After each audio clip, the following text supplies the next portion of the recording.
Well, we are right now on, of course, the evening of the opening of the playoffs, which means there's 16 fan bases that are excited, and there's some fans of the other 15 that are saying, "Yeah, wake me up in October."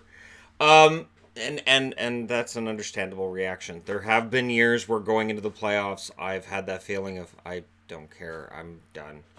But not this year, not for me. And I want to start things off with something interesting that's going on in that Garrett Sparks is back at practice with the Leafs and Hutchinson's out for personal reasons. They haven't said what those are, and that could be any number of things, so we don't need to speculate. But yeah, Sparks back at practice. So I've had a lot of Leaf fans saying, "Oh, you should go back and change your preview so you can put Hutchinson in as the backup." I'm telling you, whether it's Sparks or whether it's Hutchinson, if Toronto needs to go to a backup in this series, they're in deep trouble. So it would be interesting if it did end up being Sparks for whatever reason. And I don't think Sparks played so badly that he should lose his job. I think that's an overreaction. That's my personal feeling on it. And Hutchinson the last few years, he's had some spotty records along the way too. So it's got to be tough for him. He's got to love the opportunity to play, and potentially get in there as the backup. But it's got to be tough for him too because he knows exactly how Sparks feels. You know exactly how that feels. Todd McClellan is undecided. He is the leading candidate for both Kings and the Sabres jobs right now, from what I've been reading.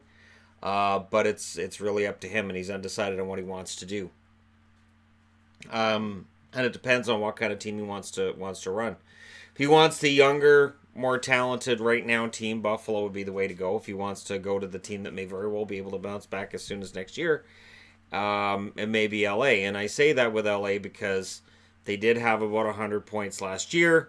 They looked old and slow this year, but they looked old and slow a year before that 100-point season and missed the playoffs. So maybe they're one of those teams that'll make the playoffs every other year. Um, Alain Vigneault has been announced to coach Team Canada at the Worlds. So Vigneault confirmed to go somewhere as a head coach in the NHL. Alain Vigneault is a good coach, and I understand why the Rangers did what they did. I understood why the Canucks did it back in the day too. But he is a good coach, and he can get you a few good years. He does have a relatively long shelf life for a coach. And I would imagine that once McClellan makes up his mind, that Vigneault may get offered one of the other jobs that's out there. If he hasn't already been offered a job and just said, I'm waiting for the right opportunity, or I haven't made up my mind yet on whether or not I want to come back. But him coaching for Team Canada at the Worlds, I think that does well for Team Canada as well. It's always going to be a spotty situation. The World Championships, to me, it's it's odd because I'll say, well, it's not necessarily the best players for Canada, and then people from Sweden, Switzerland, all these other countries, well, we've got all these players still in the playoffs too. Right. I like the best on best format, and we haven't seen that outside of the Olympics. And once you've seen it at the Olympics, once you've seen it even at a World Cup, as I don't know, as that last World Cup was, when you see that best on best, and then you watch a tournament where it isn't the best on the best, it's still really good hockey, but you sort of remember, man, it's not the Olympics. Now Ottawa, because every week we've got to talk about Ottawa. Pierre Dorion comes out yesterday and does the standard end of the year press conference. So talked about Vancouver's. Let's talk about Ottawa's. Dorion apologized for his statements on deadline day, to which some Ottawa fans are probably like, "Yeah, thanks." He said that it was one of his proudest days as GM in the NHL was the day that he traded Mark Stone. It's not the way he worded it, but that's the way that it was read. He was very proud to get Brandstrom back. He felt that getting Brandstrom back was that linchpin on the blue line that they'd have then with Shabbat moving forward, and that would really solidify their blue line for years to come. And I haven't seen anything to tell me that won't necessarily happen. The question then becomes one of, did they get back enough for Stone, for what Stone is, for what Stone can be? It is an interesting storyline. And then, of course, over the next 6 months, management needs to get their act together. Eugene Melnick, because he likes to come out and talk, said that Pierre Dorion and the rest of the management team needs to get their act together. Now, the only problem I have with that is this. These players that have all been traded out, all these star big names, part of the reason that they left is because Eugene Melnyk didn't want to give them the money and the term that they wanted. It started. It started honestly, I think, with the not giving Carlson a decent offer and lowballing him right off the start, leaving Eric Carlson in a position where he didn't feel like he could talk to management anymore. The Hoffman situation was whatever, but honestly, they could have just traded Hoffman and everybody else would have stuck around. And I don't think that if you kept everybody and you lose Hoffman, I don't think the Senators find themselves in as dire a situation as they were in this year. If Eric Carlson had stayed a Senator, if they'd found a way to smooth that over, I don't think we're in this position. Carlson was fantastic for Ottawa, and I think the way he got treated on the way out, I think it leaves a bad taste in the mouths of a lot of veteran players in the NHL. Which brings me to the next point that he made. So this is why when they need to get their act together, Melnyk's ready to throw him under the bus in 6 months. That's kind of the way people are reading it, because Melnyk talks a lot, and you hear it and you go, wait, so is he saying that if Dorian and the group don't have the team in a playoff position or close 6 months from now, then he may get rid of him? That would be interesting. He also said, he being Pierre Dorian, said that phase 2 of the rebuild is starting now, and the worst is behind them. So phase 2, the way I read that is, okay, so we've got our prospects, we've got our draft picks, now we're ready to start growing. Which I don't necessarily disagree with. I just find it interesting. This is the interesting part for me with Ottawa.